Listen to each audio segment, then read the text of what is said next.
Okay, so welcome back to episode 2 of our series of life and ministry in Miyako. We made it to episode 2, so we're still going with these. We're going to try and break this one up into multiple parts so it's not so long and easier for you guys to watch in chunks. So this will be episode 2, part 1, Why I'm Wearing a Suit.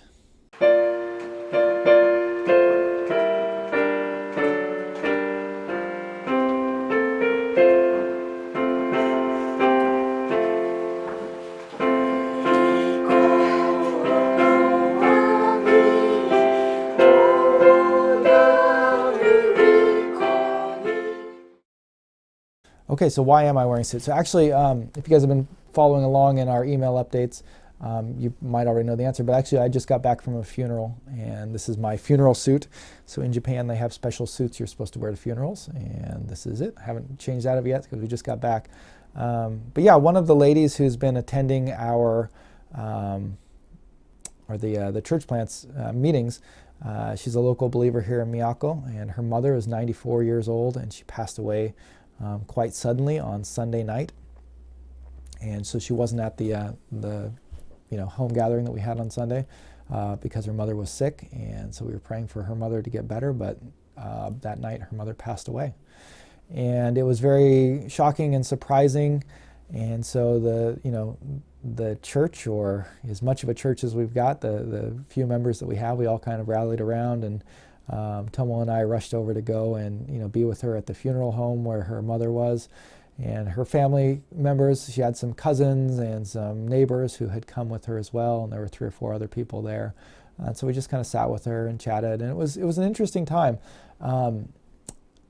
There is very little understanding of Christianity here in Miyako, and the Japanese Buddhist religious views, like funerals, play a very huge part in the religious lives of Japanese.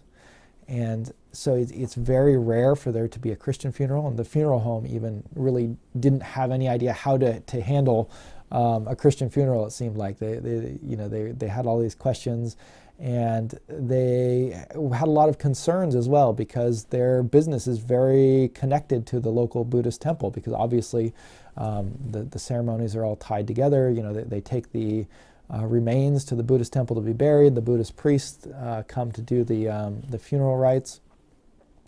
And so they were very concerned when they found out that the lady from our church, whose mother was a Christian, she had made a profession of faith and left the Buddhist religion.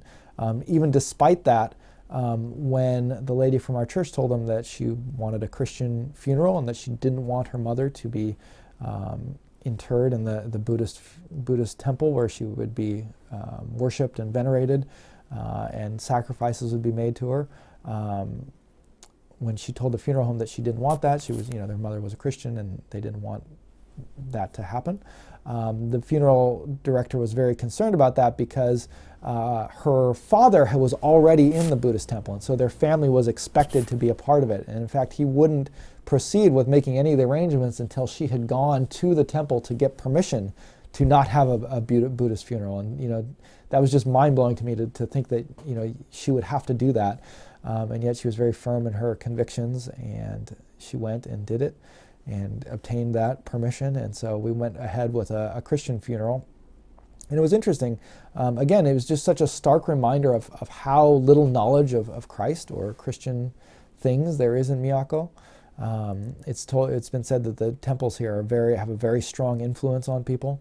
And yeah, so even to not have a Buddhist funeral, she needed to get permission from the Buddhist temple to get out of that. But anyway, so for the today at the funeral, I think it was a really neat time of testimony. Her family came, and for pretty much everybody there, it was their first time having any experience with Christianity and anything to do with Christian things. And so our pastor came down from Morioka, and he preached a sermon at the funeral, and I got to read scripture. Kat, our partner, she played piano and harp, and the other ladies that are part of the church plant that have been coming to our regular gatherings, they ran the reception.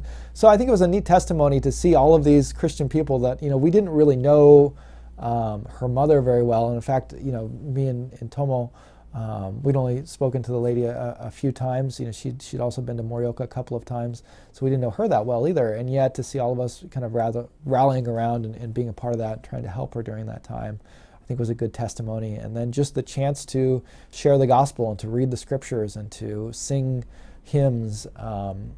For her family, that was their first time having any experience, I think, with that. And really her hope was that this would be something that her family would see and would be something that would help them come to salvation and bring them along that path. So definitely be praying for that and be praying for her as well. She was living alone with her mother, and so now she's kind of on her own there.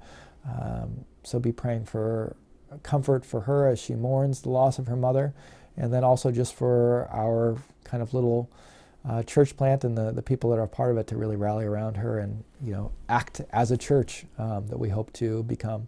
So be praying for that. So